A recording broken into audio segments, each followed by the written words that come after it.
Well, hello, good evening, everybody. Welcome back. Jiu-Jitsu 2000 here today. I hope you guys are doing wonderful. I'm back with an interesting video for you.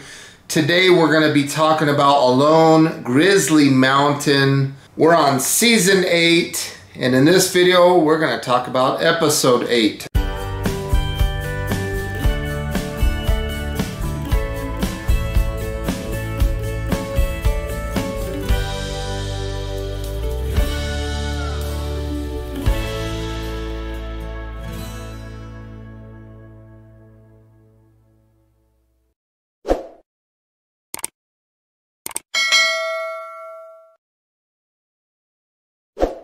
The name of this episode is The Grizzly. Now, this video, as always, will contain spoilers. So if you haven't seen episode 8 of season 8, I highly recommend that you turn this video off.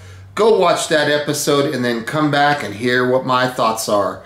I got a lot of things to say about this episode. Very, very cool. So I got my notes here. We're going to go ahead and get started. The quote on the screen says, "I think nature's imagination is so much greater than man's. She's never going to let us relax." This is a quote by Richard Freeman. I really like that quote. For those of you who don't know who Richard Freeman is, he did work on theoretical physics and quantum electrodynamics. He was awarded a Nobel Prize in physics in 1965. So very, very interesting quote there. Let's go ahead and get started on the show. It's day 32. We have 5 people left. 8:27 in the morning. We're starting off with Biko. Now, just another quick reminder. Let's not forget that it's day 32. They've been out there over a month. I know, myself, I watch the show and sometimes I think that, I'll post an episode and I'm sitting here eating food as I watch the show and I forget that they've been out there starving, and it's a month. They've been out there over a month. So with Biko, there's snow on the ground. He had a mouse in his shelter, and the mouse chewed a hole in one of his garments, something made out of wool, and he was kind of wondering why would they eat wool. That's because they want that wool to make nesting material. They want to take it back home and nest it for their babies. They know just as much as Biko builds his shelter and everybody else out there builds their shelter, so are the mice. And wool is an insulative factor, and mice are smart. So he wants to fish. He's mentioning that he wants some brain nutrition. I thought that was very smart because fish are high in omega-3 oils, fatty oils, and things like that. So very, very interesting. And he fell on his way down to the beach to go fishing, and he twisted his ankle again. And then moving forward, a couple hours later, about 10:40 in the morning-ish, he's fishing and he's just singing his heart out. And again, I'm not knocking his singing because he's got an amazing voice. But what I'm knocking is I don't think it's effective to fish while you're singing. I just got this feeling that fish are going to not come in when they hear sound like that.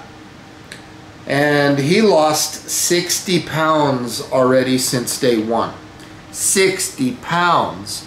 And coming into the show, he had mentioned at one point that he feels with his body type that he can easily lose 100 pounds and still be safe. That's crazy. That is crazy. Remember, he was the heaviest participant, at least body fat wise, on the show on this season. So he's out there fishing, singing, and he doesn't get any fish. He mentions that it starts to get cold and he decides to head into his shelter and warm up. So we're moving forward. It's about 11:30 at night. He wakes up to the sound of something in his shelter, and there's a mouse eating the silencers off of his bow. And he's gonna wait for that thing with a club. He's got a wooden, club with a knot at the end of it, and he's gonna wait for that mouse. He's getting upset because now the mouse is starting to mess with tools that could sustain his survival out here, so he's getting frustrated. So we're moving forward to day 33. 8:30 in the morning, we're talking about Clay. He decides he's going to go fishing, and he hasn't caught a fish in a month. In a month. That is crazy. He must not have a very good spot for fishing. Very crazy. And then he sees about a 600-pound grizzly bear walking on the beach. And good thing is, though, the bear is walking away from him, not closer to him. And Clay mentioned that being out on the show taught him a greater appreciation for his family. He said, I've always loved my family, but being out here just makes that bond stronger, which I can relate. I can respect that. I think that's amazing. And then the next thing we see, the bear is coming towards Clay on the beach. So apparently the bear had turned around and is scoping out Clay to see what Clay's doing. And the bear is starting to get close to Clay. In fact, the bear got too close for comfort. And my opinion, or my thought at that moment, was maybe it would be wise at this point, at least maybe if that was me, I think at that point I would maybe try to take my bow everywhere I go now, because temperatures are getting colder, the bears are being more active, there's snow on the ground, and bears are looking for food. You're getting ready for hibernation. It might be a good idea. I don't know if they're allowed to shoot bear with the bow. I just don't know. So Clay decides to distance himself from the bear. I thought that was extremely smart. And then Clay decides to go back to the beach to see what the bear is up to. What's the bear doing? Where did it go? And he decides to go check on his camp because he doesn't see the bear at the beach. And he sees all these footprints in the snow of the bear. And he knows now that the bear was very close to his camp. So we're moving forward. It's about 11:20. There's 5 people left. We're talking about Teresa. She's checking her leg where she got burned. Remember, she got in the water last episode, got cold, got a little mild hypothermia and had to get too close to the fire. Well, now she's got blisters on that left leg, I think it is. And she popped those blisters. And she took a fishing hook and made a sewing needle out of it. I thought that was really smart. And she sewed something. I'm not quite sure what the item was that she sewed, but I thought that was smart. It's kind of the backwards process of, her taking the fishing hook and making it a sewing needle. Because a lot of times we take items and try to make fishing hooks. But I thought that was very smart of her to do that. And she sewed up whatever she needed to sew. So she decides that she's going to go check her trout line. She's getting hungry, obviously, 33 days out there. And her lines are iced up. She's thinking the lines are crossed. The lines being crossed creates a big problem. She gets emotional, which is completely understandable. She says, I'm too tired. I'm too thin. It's past the point of being fun out here anymore. I just want to go home. And then I think the show went to a commercial, and I'm sitting there biting my fingernails, wondering what's going to happen. Then the show comes back, I believe, and it's day 33, 1:30, 5 people left talking about Coulter. And he said he had to poop in his shelter. Didn't want to go outside, and I guess it came on quick, and he had to go. I mean, nature called. He had to go. Decides he's going to get up, and he's going to go check the fish trap. Of course, everybody out there is hungry. He had ice in his boat. I mean, it's cold out there. He's trying to pull up the fish trap, and it's like caught or something like that, so he stands up in the boat to get more leverage, I guess, on this fish trap. And I'm like getting freaked out watching, because I'm like, please don't fall in the water, please don't puncture a hole in the boat, you know. And he's trying to pull up this fish trap, and it's stuck on something, and he's really trying to get this thing up.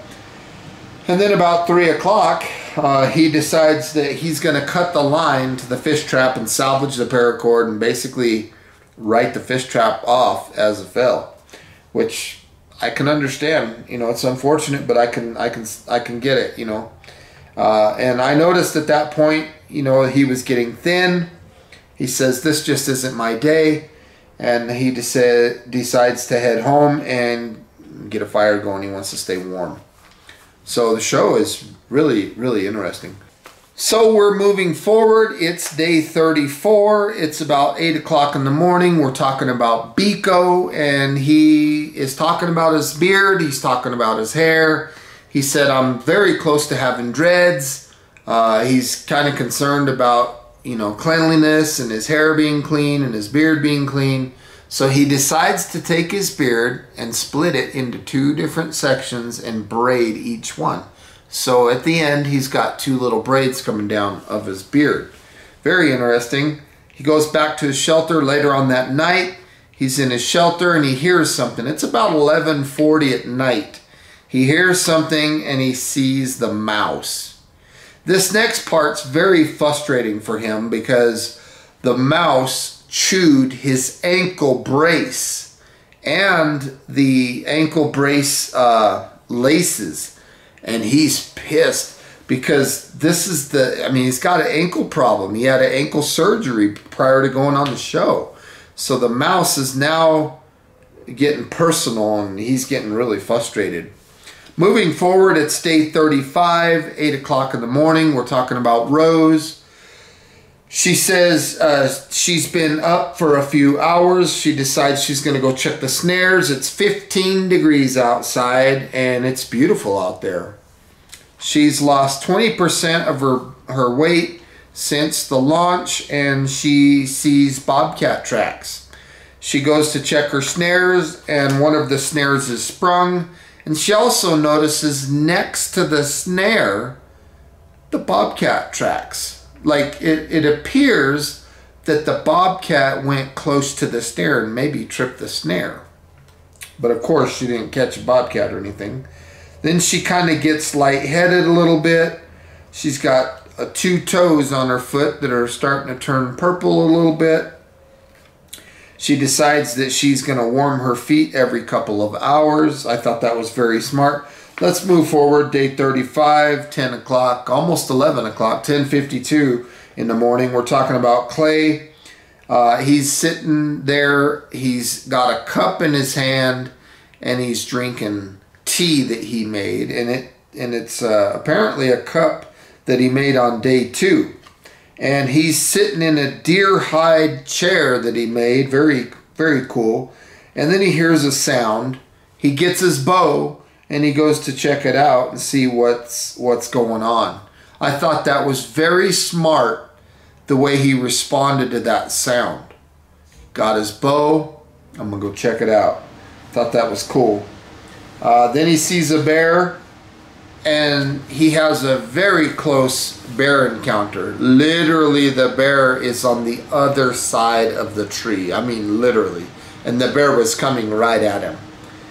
He sprayed the bear spray at the bear.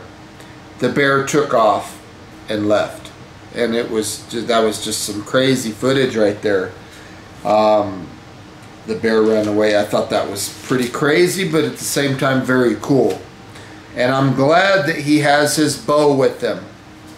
And then he was talking a little bit about that encounter. You know, he was saying that was really cool. I'm not going to go chase any grizzly bears down anymore. You know, I just thought that was cool, you know, that he handled that the way he did.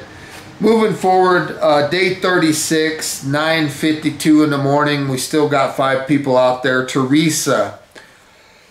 she has this little cloth or something, and she's cleaning the lens on the camera, and she gets the camera cleaned up, and then she puts it up on the tripod, and she's looking at her hair and says, "Oh, it makes my hair look so pretty," or something.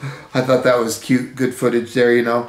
She decides she's gonna go look for some wild edibles, go gathering, and she notices the lake water level has dropped. Very interesting.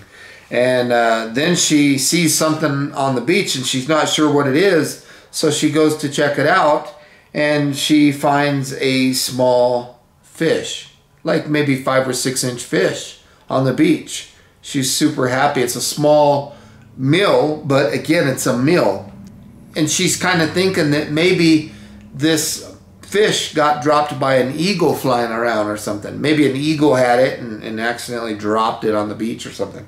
And then she's kind of walking around the beach, still looking around, and because the water level was so low, she sees a large rainbow trout washed up, you know, still in the water but dead.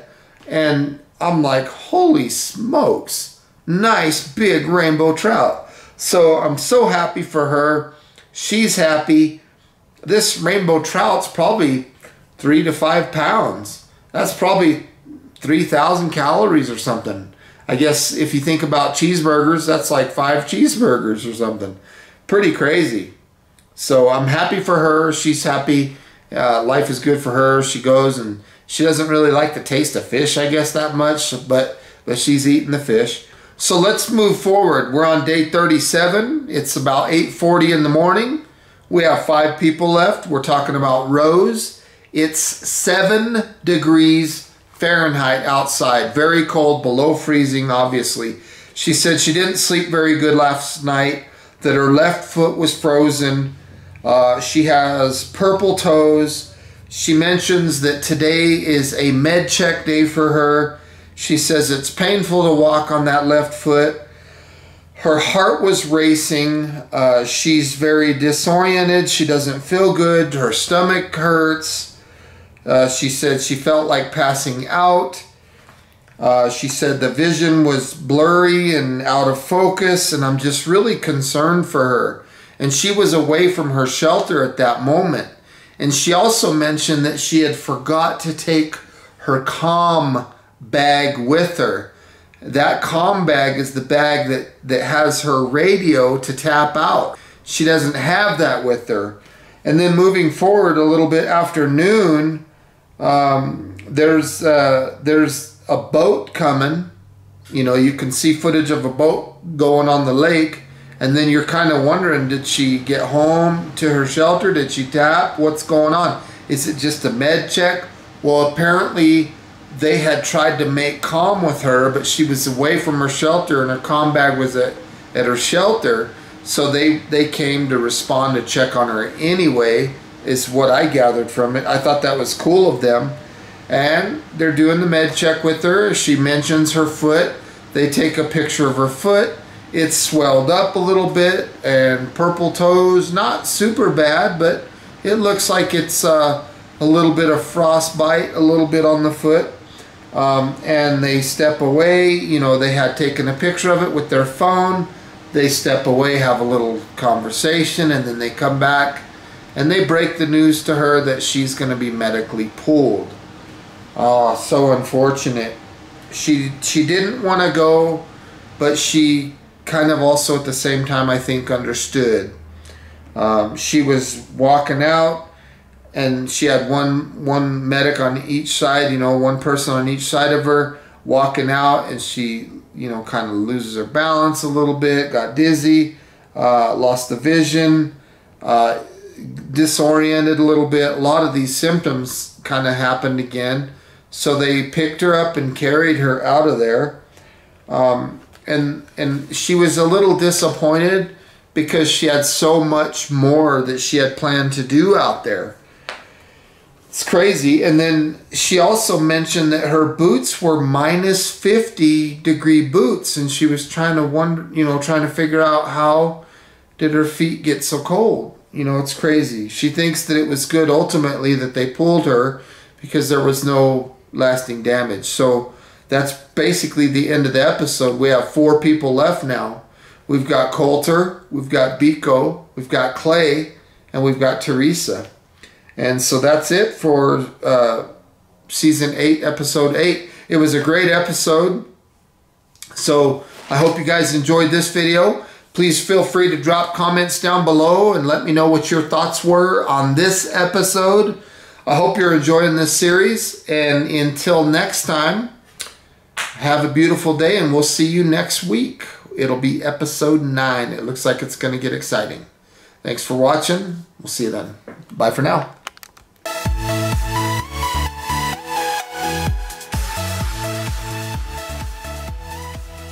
Well, hello, good evening. I'm going through puberty here. Well, hello, good evening. Shit.